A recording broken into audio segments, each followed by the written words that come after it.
Hello, welcome to this week's How's the Market, Pensacola. Well, I hope everybody enjoyed Thanksgiving. I know I ate too much and paid for it at the gym both yesterday and this morning.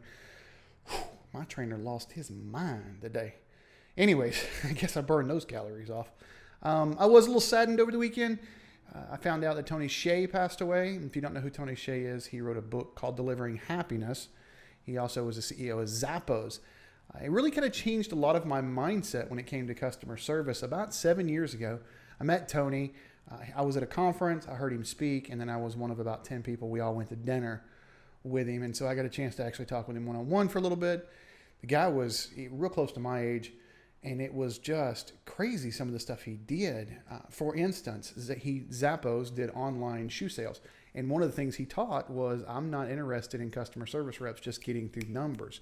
I want you to actually listen to people, so I will pay you bonuses for the longest customer service call. The longest, if I'm not mistaken, the longest customer service call was something like 4 hours that somebody wanted to chat with people. Can you imagine that? Now they got paid a bonus for that.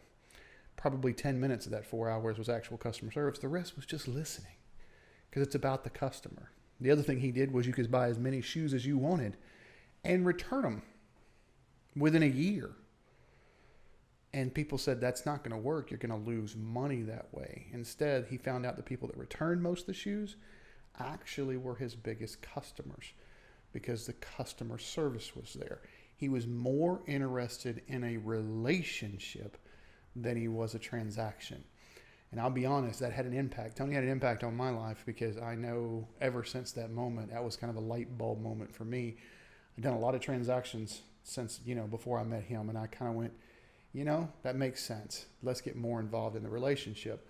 Some of my best referral clients ever, I've never have been a client. Has never been a client. I've never done a deal for them. But they refer me stuff left and right because they've owned their house for 15 years. Didn't use me to pick it up. That's fine. But they've become an advocate of mine. And anybody goes to sell or buy, they're like, you need to go talk to Shane. And it's because I was able to help them out with some other aspects of finance, especially when it comes to mortgage or derivatives that just make sense for them. And I was more interested in the relationship than I was the deal. And that changes everything. All right. So I'm a little bummed that he passed away. We still don't know quite what happened with the fire. I'm sure we will in the next few days. Anyways, I know this show is not about delivering happiness, although I'm trying to deliver some happiness. If you haven't got that book, go get it. It's a great book. Let's talk about our area, though, and let's talk about real estate. Let's go.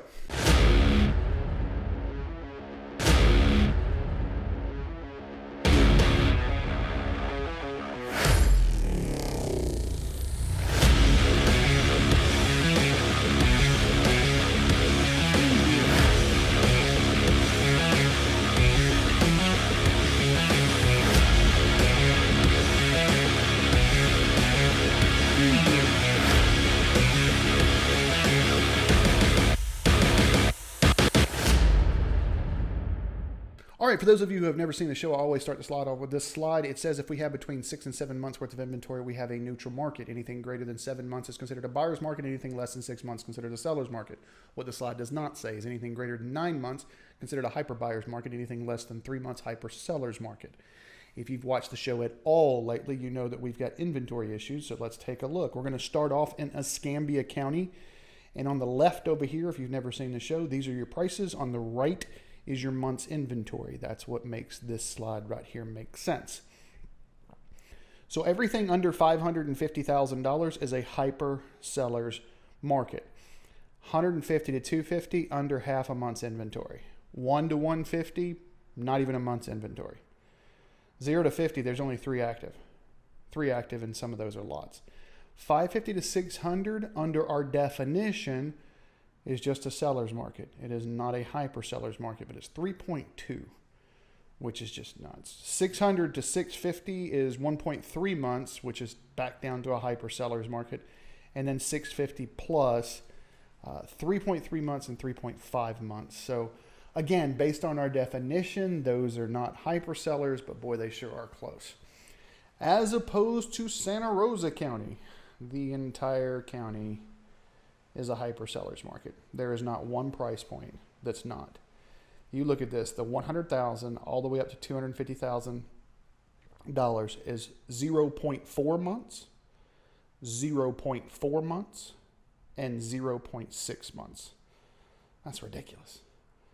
That's ridiculous. 250 to 300, 0.9 months. 350 to 400, 0.9 months.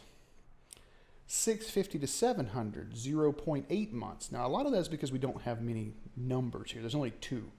But if you look at this, the 200 to 250, 0.6 months, there's 52 active properties. There's just such an appetite at that point. Like 100 to 150, there are 7 active properties.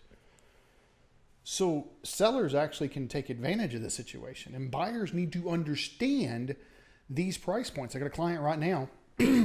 We went looking. It was in Escambia County. So let me pull Escambia County back up just so you can see it. And it was the 1 to 150 mark, right? This particular buyer is a cash buyer, ready to pay cash, ready to close, week and a half, 2 weeks, just long enough to get the title work done, or if we need to get a survey or whatever. So they come in and they said, I really want to come in $5,000 under ask price. I'm like, it won't, that price point probably won't work. I said, okay. So we tried, and then I got notification. Now, the property had been on the market about 12 hours at this point. We'd already seen it, videoed it, talked about it, made an offer of cash. I got a phone call back from the listing agent saying there are multiple offers. Do you want to change? My buyer said, well, tell you what, I'll give them exactly what they're asking for. Or, I think they're asking 121.9, just go 122. Okay. So I told him, I went, all right, we'll go slightly over ask, cash, close in 2 weeks. Got a phone call back 2 hours later saying, thank you for your offer. A better one came in. This is not the first time this happens, especially in this market. That's why I go over these numbers every week. I want buyers to understand this. I want sellers to understand this.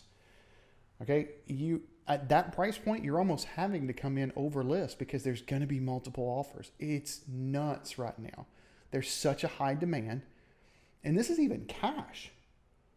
So don't think that, hey, I've just got the cash. I've got $120,000 cash sitting here, so I'm going to win on everybody. No, there's a lot of people that have that cash. Financing, okay. If we're going to use financing, we just have to make sure that it makes sense and we can actually do something right for the sellers. We're going to have to come in over if you want it. If it's in good condition, that's just the reality as we sit here creeping into December of 2020. That's just the reality right now. So when you take a look at this, don't think you're going to come in and get something $5,000, $10,000 under, especially if it just came on the market. Now, if it's been on the market 2 months, 3 months, something may be wrong. There's really only 2 reasons, though, why real estate doesn't sell: marketing or price. So if it's been on the market 3 months, what's the question? Have we had the showings? Or is it the marketing? Or is it a combination of the two? That's really it. Because if the price is right, I promise you it will go quickly right now. I joked with a client who was talking about listing with me. They said, well, I don't know that I can believe you. I went, really? Because right now, if the price was right, this property would be sold already. I said, well, what do you think the price is right? I went somewhere between where you've had it listed for the last 100 days and $1,000. And I'll write you a check right now for $1,000. Matter of fact, I'll go get it out of the ATM and hand it cash. That's not necessarily what he wanted. And I was obviously being facetious and joking there. But I'm like, if we find that happy medium, sellers right now take some look at these numbers and start thinking that we can just go crazy with it. And that's not necessarily the case. We still have to pay attention to what the property is worth. Can we build in some appreciation? Yes. But if you take it at about a 60%, or excuse me, if you take it right at about what it will appraise for or what the value of the property is now, then you're probably going to have about 60% eyes. That's normal market. You're going to have better eyes right now. I kind of chuckled at that same client. We actually just we're going to find out here in a bit. We put another offer in on a different property. Now we're going well over. And I have a feeling we may get that one, but we'll find out. We'll see. I'll tell you next week if we get it. Anyways, pay attention to these numbers. As buyers pay attention, as sellers pay attention. Do we list during the holiday season? You've got serious buyers out there right now. So you've got less competition and serious buyers. Shane, I don't know that I want to move during Christmas. All right, well, it's taking loans right now 30 to 45 days, especially since a lot of the banks are having to move all their operations homebound. So it's taking some time, so you may not close by the end of the year. As we're watching this, because I know as you're watching this, it's December 1st. Pay attention. Pay attention to this. That's why I do this show. I really, really hope this helps. All right, it's December. We've only got 1 month left in 2020, and then 2021, I wonder what in the world that's going to bring. Hope you have a great week. I'm a man on a mission. My mission is to help people break through all the noise out there. And Don't need no permission. I want to help you get to actual truth. On a mission. Don't you just want the truth?